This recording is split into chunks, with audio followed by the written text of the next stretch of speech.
Igreja, bom dia, a graça e a paz do nosso Senhor e Salvador Jesus. Hoje, eu já vou fazer uma introdução aqui. Essa semana, um monte de gente contou um monte de problema para mim. Gente, essa pregação estava pronta antes dessa semana, tá bom? Não é um recado objetivo para os senhores.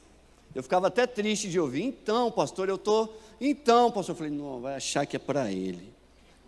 Não foi, tá, irmão? Já está pronta. Deus já sabia, graças a Deus eu faço com antecedência, o Senhor já vai meditando. Não é recadinho direto aqui, não. É a palavra do Senhor sendo exposta realmente aos seus corações. Amém? Amém, vamos lá. Queridos, hoje a gente escuta muito sobre síndrome de Burnout, esgotamento profissional, cansaço, tá bom? Eu não vou pedir para levantar a mão quem está cansado, porque eu acho que já está bem claro. Tem gente levantando já as duas mãos, eu só falei de uma. Não precisa ficar em pé também. E cada época tem as suas enfermidades fundamentais. E a atual hoje, nos dias de hoje, é esse esgotamento que está todo mundo vivendo. Olha, e Jesus falou assim, vocês devem amar uns aos outros como eu vos amei. Por que você está dizendo isso? Porque, queridos, a unidade sempre esteve presente na mente de Cristo, no ministério do Senhor, independente do cansaço. Jesus também cansou várias vezes. E Deus, na sua extrema sabedoria, separou um dia para o descanso. Isso aí. Então, lá em Gênesis, a gente vê que o Senhor separou um dia para a gente descansar. E lá em Êxodo 20, de 8 a 11... está dito assim, lembra-te do dia do sábado para santificá-lo. E no versículo 10 diz que o sétimo dia, o sábado, é dedicado ao Senhor teu Deus. Então ele está dizendo assim, em linhas ali, que tem um dia que é para você santificar. E foi aquele dia do descanso. E o descanso que o Senhor deu aqui como o dia, não é uma licença para você ter preguiça, nem tampouco para você ter aquela insensibilidade espiritual, nem o esmaecimento da sua fé, ou a extinção de todos os seus sentimentos pela comunidade cristã, ou licença para você ser indiferente por causa do seu cansaço. E eu não sei se isso é um problema com vocês, eu posso dizer por mim, é incrível como a gente tem a facilidade de pecar quando a gente está muito cansado. Sobe uma mansidão, não sobe, irmãos? Quando alguém manda você, ou pede para você fazer aquilo, ou desarrumou aquilo que você já tinha arrumado, e a gente peca, é incrível. O descanso é a pausa do trabalho e o foco do Criador.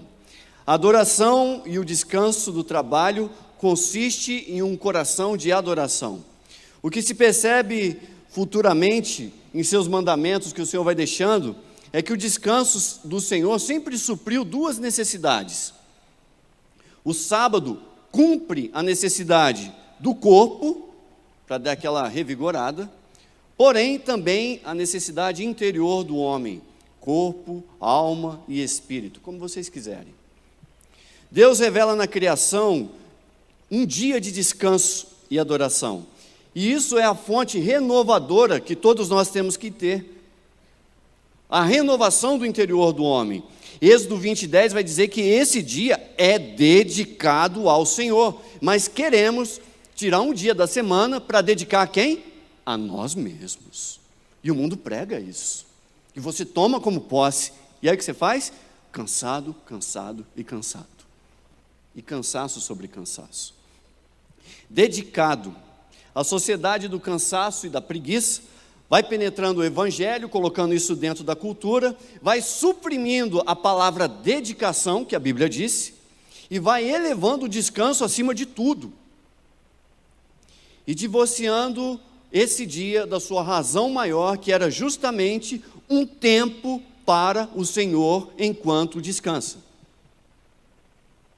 Vocês estão me entendendo?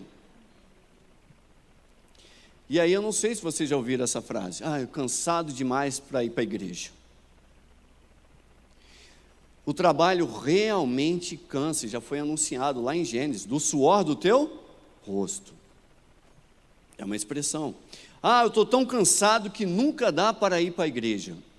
Também é outra. Essa síndrome, que o pessoal chama hoje de burnout, ou esgotamento profissional, hoje tem tratamento, com antidepressivozinho, com ansiolíticos. Meus irmãos, dá para você viver tranquilo, e você vai manutenindo a sua existência, mas você não tratou nada para a eternidade. Em 1 Tessalonicenses 2,9 diz assim, que Paulo fala: irmãos, certamente vocês se lembram, Paulo está trazendo a lembrança, vocês lembram, irmão? Do nosso trabalho esgotante, da nossa fadiga, trabalhamos noite e dia. Semelhante a alguma jornada diferente dos dias de hoje? Mas hoje é especial, né? Tessalonicenses 2, 3, 9, segunda, trabalhamos arduamente com fadiga dia e de noite. Não está errado trabalhar assim. Paulo trabalhou assim, ele está falando de trabalho, queridos, ordinário. E no versículo de 2 Tessalonicenses 3, 10, Paulo ainda diz assim: se alguém não quiser trabalhar, que também não coma. Eu já usei esse versículo duramente para uma pessoa. Triste, né? Depois eu me arrependi, mas... Falou: o que eu faço, Túlio? Ele não quer comer. Eu falei: a Bíblia diz, ele não quer trabalhar. Eu falei: se ele trabalhar, então está proibido comer. Queridos, eu quero dizer para vocês que mesmo cansado, é cansado com a igreja que tem que ser. Desde o primeiro século, Paulo já anunciou o ritmo e a intensidade dos seus afazeres. A gente já viu aí. Esgotante, fadiga, árduo, dia, noite. Pena que pensamos como se apenas o físico necessitasse desse renovo diante disso. Mas conforme Paulo, em 1 Tessalonicenses 2,9, ele diz que o trabalho ordinário, comum, secular, era esgotante. Ele virava noite e dia trabalhando, mas isto não era motivo algum para impedir dele pregar o evangelho, comungar e relacionar com os irmãos. Qual é a justificativa dos santos de hoje? O descanso de Deus, seja aqui na terra ou no céu, é para a dedicação das coisas do Senhor. Aqui é um ensaio para a eternidade. Então, qual é a solução? Descansando, mas à forma do Senhor. O dia do descanso no Senhor não pode ser um ato egoísta. Lembra que eu falei que quando cansados a gente peca? Porque se sendo, já é contrário à adoração que Deus exige. O dia do Senhor é para adorá-lo, mas não na solidão dos meus pensamentos, do meu cansaço, ou tampouco da minha angústia. Não! Cansado, esgotado, virei dia e noite, mas juntos no Senhor. Queridos, essa semana foi cheia. E eu lembro de sair assim de casa e pensando: estou cansado, mas tem mais uma reunião hoje. Essa semana eu fiquei livre, eu acho que só na quarta. Na quarta ou na terça, uma coisa assim. Eu acho que nem isso, nem na terça, né? Mas tenho que cultuar, tenho que me ajuntar com os irmãos, tenho responsabilidades espirituais com o corpo. Em Hebreus 10, 25, diz assim: não deixemos de reunirmos, segundo o costume de alguns. Já é costume naquela época, não é novidade, não é de hoje. Ainda mais quando vocês veem que se aproxima o dia. Paulo já considerava a vinda do Senhor, naquele tempo, está se aproximando. E hoje, irmãos? Paulo não, né? O autor de Hebreus, eu não sei quem é. Reunirmos como igreja é permanecer juntos. E para isto é necessário amor. Então eu vou abrir um parênteses aqui para amor, tá bom? Eu não vou esquecer de fechar não, porque tem gente que fica meio preocupado. Fecha. O amor cristão é diferente do amor do mundo, irmãos. Importante você saber que o amor cristão não é aquela expressão de é fogo que arde sem se ver, né? Aquele soneto de Camões. Não é isso. O amor cristão não é caridade ou tampouco sentimentalismo. O amor cristão não fica acomodado em si e tentando produzir sentimentos de afeição. Aquela energia, vou tentar pensamentos positivos sobre aquela pessoa. Não, amor cristão são atitudes, entenda isso. São ações. Romanos 12:10 vai dizer: dediquem-se uns aos outros com amor fraternal, prefiram dar honra aos outros mais do que a vocês mesmos. Isso é amor cristão. Por quê? Todos nós adoramos receber honras, mas o amor cristão, mesmo diante desse desejo, pisa em cima e, contrariando a natureza humana, não, vou dar a honra a este. Não é ficar pensando se gosta ou não gosta, é agir como se deveria e como Cristo agiria naquela situação. Mas eu gosto ou não gosto? Faço ou não faço? 1 João 1,7 diz: se porém andarmos na luz como Ele, Jesus está na luz, temos comunhão uns com os outros. A comunhão é uma expressão daquele que anda na luz. O afastamento também é verdade, ao contrário. O amor cristão move-se em direção à comunhão com Deus. O amor cristão move-se em direção à comunhão com os irmãos em Cristo. O amor cristão não busca os seus interesses, mas do Senhor. O amor cristão toma a cruz que dói para fazer aquilo que não quer, em movimentos contrários à natureza humana, para o quê? Se dedicar ao outro. Aí Paulo fala: dediquem-se, é dedicação. Vocês estão se dedicando uns aos outros dentro da igreja? Dedicação. Eu estou muito dedicado. O que você está fazendo? Todo dia eu sento no culto e assisto. Deus não está preocupado com os nossos sentimentos num primeiro instante, irmãos. Não. Ele sabe que nossas ações, quando conforme a sua vontade, produzirão em nós sentimentos aceitáveis e de louvor. Hebreus 10:24 diz assim: consideremos-nos uns aos outros para nos incentivarmos ao amor e às obras. Não perca tempo com o sentimentalismo, com gosto ou não gosto. Haja conforme Cristo. Aquilo que é descrito em 1 Coríntios 13, isso aí é dever de casa, vocês têm que saber, vão ler. Eu sou frio, eu não ligo para isso. Não esquento. Tal frieza também deve ser soterrada pelas toneladas de ações de 1 Coríntios 13. O amor é o que vai trazer essa unidade maravilhosa que a gente assiste aqui, que a gente vê esse ajuntamento. Irmãos, e a eternidade tem tudo a ver com unidade. Sabe aquele irmãozinho que você não gosta? Eu sinto muito, ele vai entrar no mesmo céu que você. Não, ele vai ficar ele no canto dele e eu no meu. Só se for o canto do inferno e o canto do céu. Salmo 133, de 1 a 3, vai dizer o quê? Como é bom e agradável quando os irmãos convivem em união. Ali, na unidade, na comunhão, no ajuntamento, o Senhor concede a bênção da vida para sempre. Vida eterna tem a ver com comunhão. 1 Pedro 4,9 vai dizer para a gente ser mutuamente hospitaleiro e sem reclamação. O que leva a fazer isso? Amor. Eu não estou dizendo que não vai ter motivo para reclamar. O Senhor está falando, toma a cruz e se cala. Efésios 4,32 diz: olha, prestem atenção o tanto de vezes que vai aparecer uns para com os outros.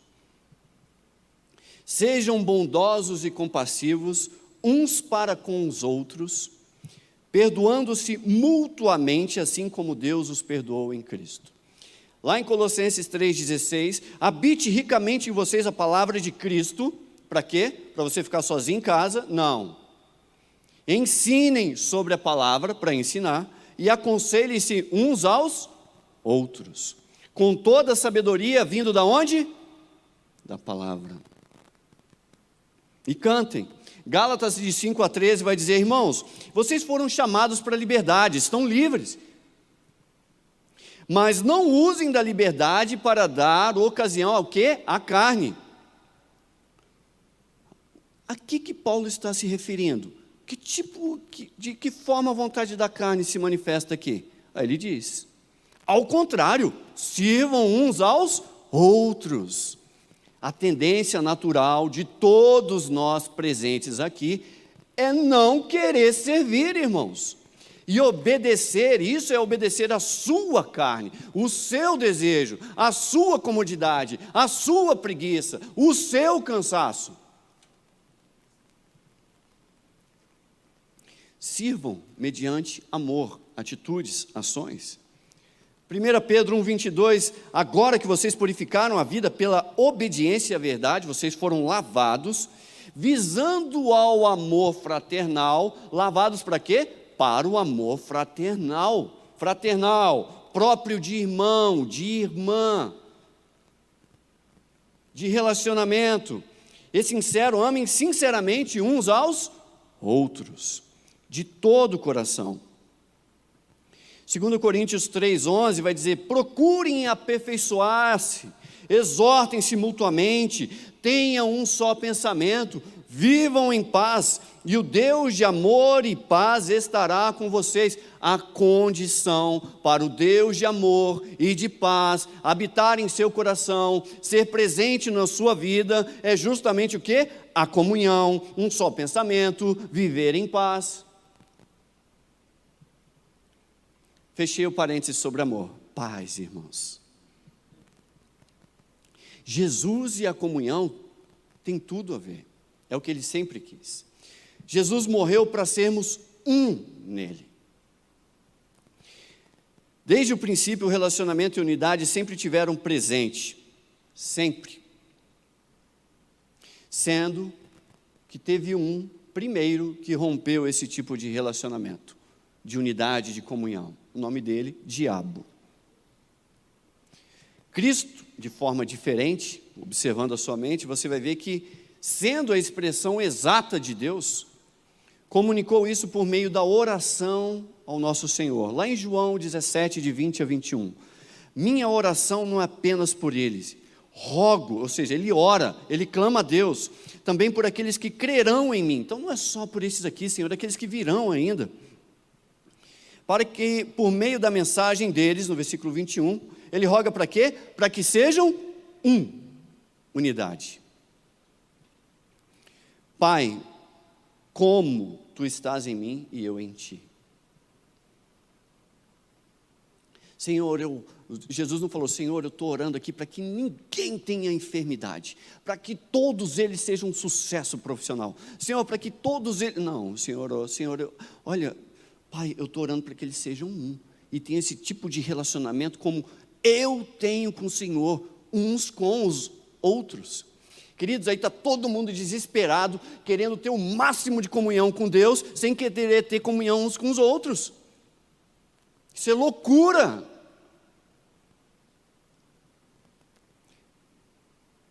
Ser igreja é ter comunhão.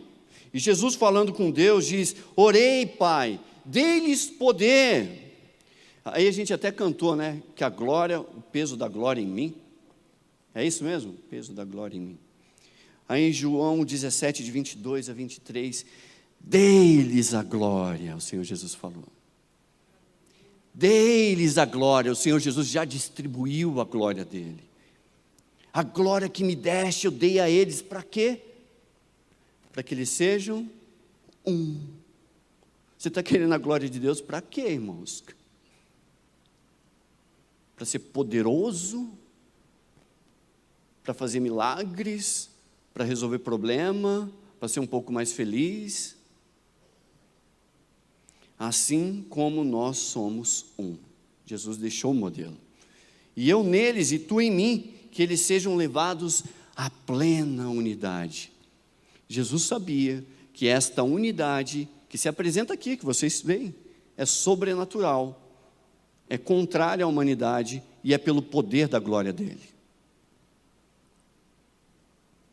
sermos um em Cristo, permanecermos juntos, são evidências do Espírito Santo operando individualmente, operando no indivíduo, mas se expressando em forma comunitária.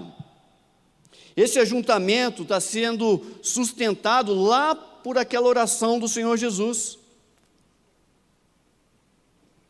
Tal unidade faz parte da glória do nosso Senhor Jesus, comunicando uns aos outros aqui dentro. Essa unidade, ela se expressa fisicamente e emocionalmente, contraria a natureza humana nossa, resiste a qualquer tipo de perseguição que você tem visto ao longo do mundo, da história, e até mesmo qualquer forma econômica que acontece. O mundo é uma aversão às declarações cristãs que confrontam os desejos caídos do homem. João 3, de 20 a 21 diz: quem pratica o mal odeia a luz, não se aproxima da luz, temendo que as suas obras sejam manifestas. Olha lá, por que não quer vir para a igreja? Por que não quer ser exposto às verdades cristãs? Não, vão ver o meu defeito de qualidade. Aí o que você faz? Prefiro que Deus não exista, ateu. Prefiro, não quero tocar no assunto. Ou 21, mas quem pratica a verdade vem para a luz, para que veja claramente que as suas obras são realizadas por intermédio de Deus. Queridos, a obra é realizada por intermédio de quem? Vem para a luz não é para mostrar a si mesmo, é para mostrar o poder do nosso Senhor Jesus e a sua glória operando uns aos outros aqui dentro, individualmente. A competência do milagre, a competência da transformação, não tem a ver com nós mesmos, mas com a glória de Jesus em nós. É a evidência que o Senhor Jesus quis apresentar. Em João 15, de 18 a 19, diz: se o mundo odeia, tenham em mente. Aí Jesus está falando, olha, pensem como eu, olha a mente de Cristo, observe isso, que antes odiou a mim. Por que tantas leis contrárias aos princípios bíblicos? O que vocês acham? Tanta afronta universal à postura e o posicionamento cristão. Vocês estão exigindo que eles os amem? O amor tem que sair daqui de dentro, lá para fora, irmãos. Se vocês pertencem ao mundo, ele os amaria como se fossem dele. Todavia, vocês não são do mundo. Mas eu os escolhi tirando-os do mundo. Por isso, o mundo os odeia. Há uns riscos aqui, alguns riscos pela falta de comunhão. Primeiro, a falta de comunhão compromete o evangelismo. E, no segundo instante, depõe contra a sua própria vida espiritual.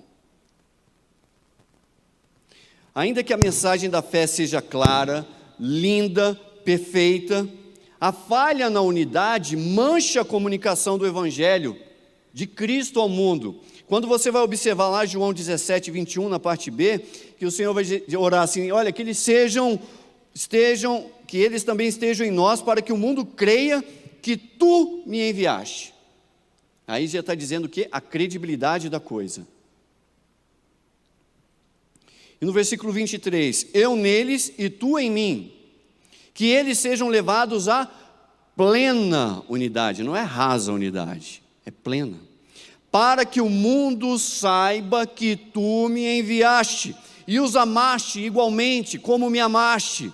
Então, para que o mundo saiba, não é a cura, não é o milagre, não é o poder, não é o tamanho, é a unidade que testemunha a verdade de Deus. E é incrível, né, que até a política conseguiu, né, separar os irmãos aqui dentro.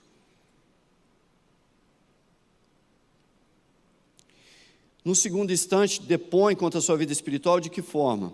1 João 4, de 19 a 21, vai dizer, nós amamos porque Ele nos amou primeiro. Se alguém afirmar, eu amo a Deus, mas odiar o seu irmão, é mentiroso. Por quê? Porque o ódio já pressupõe aquela falta de iniciativa de amor. de misericórdia, de perdão que Deus dirigiu a nós.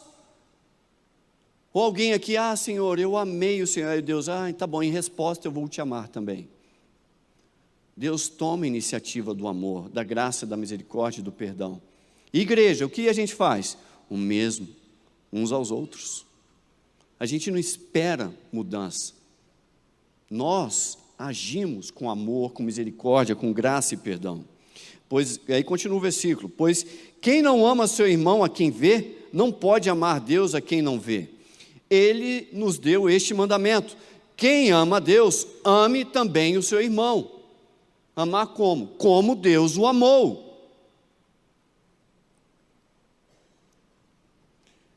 Estou concluindo, irmãos. Um exemplo pessoal. Veio o Covid aí. Veio o Covid, todo mundo sabe dessa situação. E aí, na minha profissão, atividade física faz parte da profissão. Tem que ter. Faz parte do combate. E aí as atividades, o medo foi tão grande que as atividades físicas foram sabotadas. Aí com essa sabotagem aí, aquela coisa de não correr mais ou menos, meu corpo começou a enfraquecer, fui fazer um exame e descobri, eu tenho hérnia de disco também, faço parte do grupo. Nem sabia. E aí, aquela dor de arrebentar, com isso parei de me exercitar por conta da dor, e por parar de exercitar, o corpo ficou mais fraco. E ficando mais fraco, a dor continuou e aumentou. E eu fui seguindo em frente. Na hora que pregava aqui, segurava até no púlpito assim, então, irmãos, segurava a barriga assim, né, para tentar segurar a coluna. E aí, queridos, chegou um irmão e falou assim, olha, Getúlio, você tem que fazer alguma coisa, porque ainda com dor, o corpo precisa fortalecer. E aí, mesmo com dor, eu continuei andando, fui aumentando o ritmo, fui fazendo fisioterapia, fui fortalecendo, e o fisioterapeuta falou, não, Getúlio, se preocupa não. No ano novo você já vai estar correndo. Irmãos, corri no ano novo. O que eu quero dizer para você? Às vezes você está com dor, está cansado, está fraco, está tão fraco que faz o quê? Não vai na igreja, fica parado, sem movimento. E aí aquele cansaço gera mais fraqueza, a fraqueza gera mais cansaço. Isso depende de uma atitude sua, independente da forma como você está. Fraco, com dor, sim, mas se movendo em direção ao Senhor, do jeito que Deus quer, na comunhão dos santos, não ficando parado, apático, em casa, pensando só em si mesmo.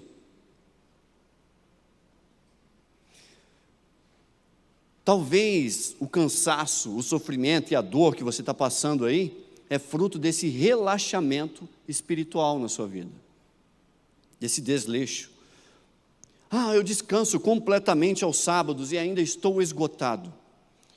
Talvez é por conta dessa vida espiritual apática, que o esgotamento não vai, porque o interior não é abastecido. Descansar, meus irmãos, as baterias é muito bom. Não vou fazer nada, vou ficar em stand-by. Coloca lá, fica lá paradinho na rede, não estou dizendo que é ruim não, é bom. Só que vocês têm que entender que isso é só a parte física e motora da coisa. E santificar ao Senhor, aquele momento de descanso, é recarregar o seu interior. Não descanse apenas, recarregue. Êxodo 20, de 8 a 11, vai dizer, lembra-te do dia do sábado para santificá-lo. É o dia do descanso, mas da santificação. Êxodo 20, 10 vai dizer, sétimo dia é o sábado dedicado ao Senhor teu Deus. Dedicado ao Senhor teu Deus. Mas o pessoal está pegando um dia ali da semana e dedicando a quem? Ao cansaço, ao meu egoísmo, ao meu pensamento, ao meu sofrimento. Descansou, mas não santificou, descansou, mas não se dedicou, descansou o corpo, mas não descansou o interior, não recarregou a alma, o interior, a mente, o espírito, o coração. A unidade, a comunhão, esse mistério do plano secreto que Deus deu por meio da palavra, foi revelado por meio da igreja. Coube a Paulo esclarecer isso em Efésios 3:9, diz assim: mistério que durante as épocas passadas foi mantido oculto em Deus, ninguém entendia nada. O que será que Deus está planejando? O que vai dar ao final desse jogo? E no versículo 10, a intenção desta graça era que agora, mediante o quê? A igreja, a multiforme sabedoria de Deus se tornasse conhecida. Por quem? Pelo mundo? Não, ninguém sabia, nem no céu ninguém entendia. Diante dos poderes, das autoridades, das religiões celestiais, toda aquela existência daqueles seres celestiais, olhando historicamente o que está acontecendo com o planeta, Adão, Eva, pecaram, Deus criando um povo, e lá aquela multidão celeste assistindo, no que vai dar isso, como se fosse um filme, e aí aquela história vai dar uma reviravolta, sabe como aquele pessoal que, a garotada mais jovem, é os Vingadores na última cena lá, o Thor pegando um martelo, sei lá quem, aquele show, olha lá, tem criança que está ligada, o Capitão América, me corrigiram, eu só queria saber se estava atento, pegando martelo, aí no cinema você olha assim, aquela plateia gritando, gente chorando. No futebol, é o Brasil ganhando de virada, e você já chorou, deu um pulo, eu lembro disso, e a multidão celeste falando, uau, era isso, o quê? A igreja, irmãos, é isso que é a igreja para o Senhor. Não era nem a ressurreição, era a igreja. Deus, que a nossa igreja aumente cada vez mais em conhecimento e nessa percepção, em nome de Jesus, para discernir o que é melhor, para serem puros e irrepreensíveis em Cristo Jesus. Eu não tenho esse Jesus que o Senhor falou. A vida é difícil demais. E não adianta, não é ajuntamento ideológico, político. É a igreja que o Senhor revelou. Eu acredito no poder da igreja. E foi a igreja que Deus deixou para poder fazer transformação ao mundo. E é a igreja quem prega o evangelho. E é a igreja que o Senhor usa. E isso está acima do seu ministério pessoal. Filipenses 2:2 diz, tendo o mesmo modo de pensar, o mesmo amor, e Colossenses 3:14 vai dizer que é o elo perfeito, um só espírito, uma só atitude. É pelo nosso Senhor Jesus Cristo que somos salvos e confortados. É pelo que Jesus pensou e pelo que Deus criou na igreja que devemos nos mover. Com Jesus, Ele deu a vida pela igreja e devemos fazer o mesmo, dar a vida. Eu não me refiro apenas àquela questão de morrer. Talvez seria até mais fácil, né? Olha, eu vou matar um aqui, levanta a mão, beleza, pode me dar um tiro que eu vou para a glória. Mas eu acho que o mais difícil é você dar a vida hoje, em meio às suas dificuldades, em meio às suas dores, em meio ao seu cansaço.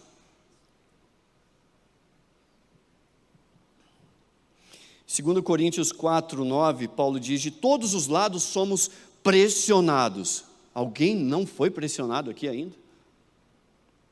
Mas não desanimados. Ficamos perplexos, mas não desesperados. Somos perseguidos, mas não somos abandonados. Abatidos, mas não destruídos. temos um poder a ser revelado. Em 2 Coríntios 4:7 diz: o poder que a tudo excede provém de Deus e não de nós mesmos. E em 2 Coríntios 4:11, para que a vida também se manifeste no nosso corpo mortal. Esse poder é para ser expresso pelas ações do seu corpo. Não é só o intelecto, não é só mente. Seja igreja com o seu corpo. Traga o seu corpo para cá para ter comunhão. Como as células, né? Que muitas das vezes vão abrindo as suas casas e os seus corações, que Pedro vai dizendo lá em 1 Pedro 4, de 8 a 9, mutuamente hospitaleiros sem reclamação.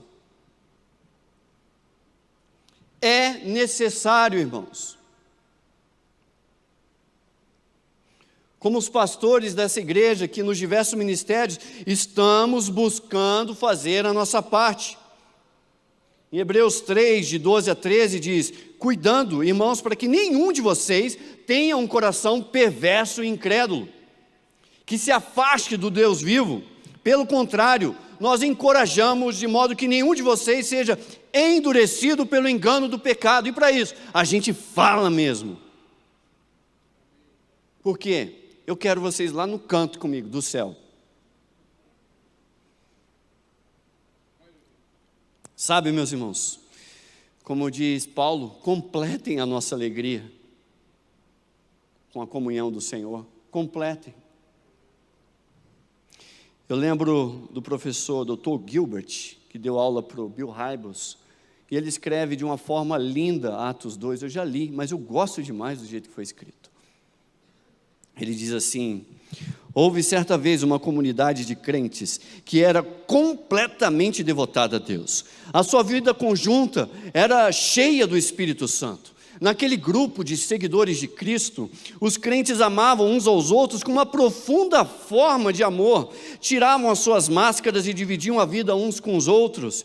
Eles riam, eles choravam, eles oravam, eles cantavam, eles serviam juntos em um autêntico companheirismo cristão e partilhavam voluntariamente, independente da posição socioeconômica.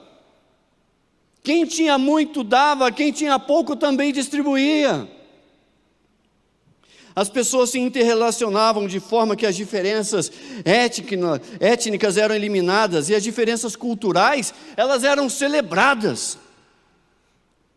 E lá no capítulo 2 do livro de Atos, ele nos diz que essa comunidade de crentes, isso que era a revolução, que era o mistério revelado por Jesus Cristo, que se chamava igreja, oferecia aos não crentes, aos que eram não crentes, uma tão linda visão da vida que os deixavam estupefatos.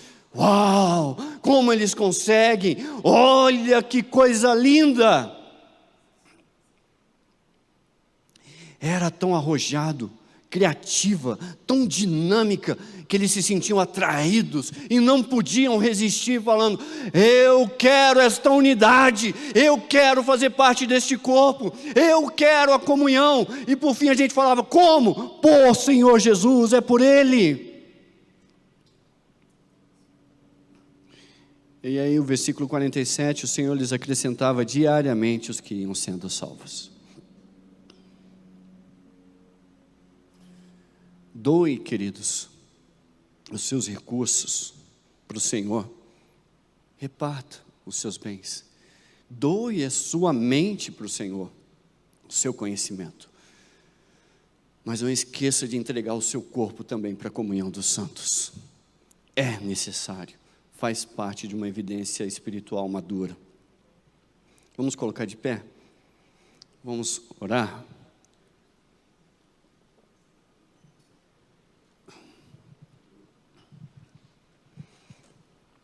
Se essa palavra trabalhou no seu coração, e você falou: Senhor, eu tenho dado parte de mim. Queridos, o Senhor Jesus morreu pela igreja. Dê a sua vida pela igreja do Senhor Jesus. Ame no amor cristão. Sirva. Dê a vida em vida.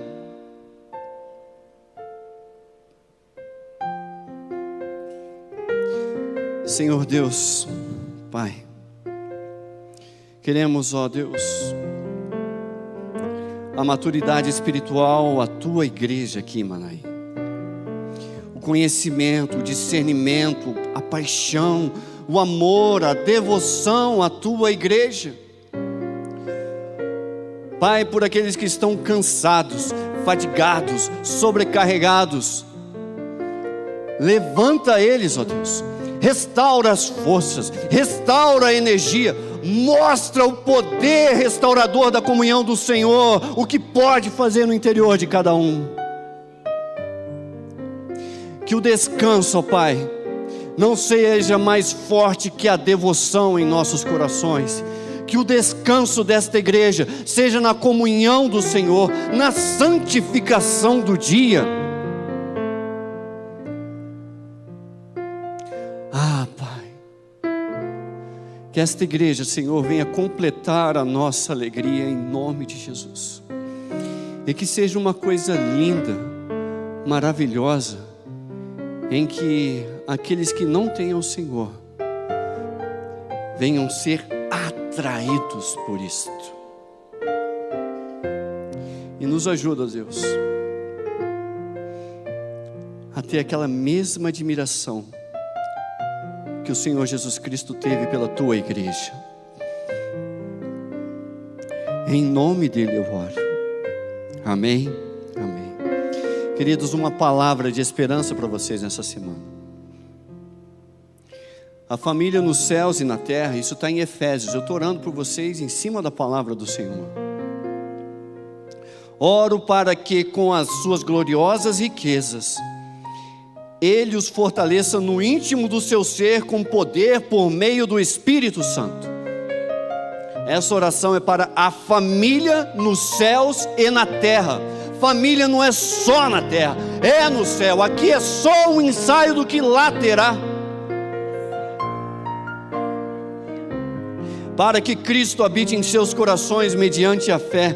E oro para que vocês, arraigados, alicerçados em amor, possam, juntamente com todos os santos, compreender a largura, o comprimento, a altura e a profundidade, e conhecer o amor de Cristo, que excede todo entendimento, para que vocês sejam cheios de toda a plenitude de Deus.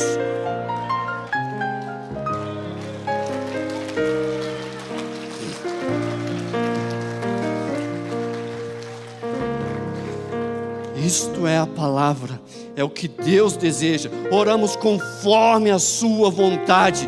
Então tome posse, porque é isso que Deus quer de você. E aqueles que esperam, até aqui a palavra. Que o amor de Deus, a graça salvadora de Jesus Cristo e a comunhão que tantos falamos aqui, seja com vocês, no seu corpo, na sua mente, nas suas ações, não só esta semana, mas por toda a vida, em nome de Jesus. Amém e amém. Vão na paz, que Deus os abençoe.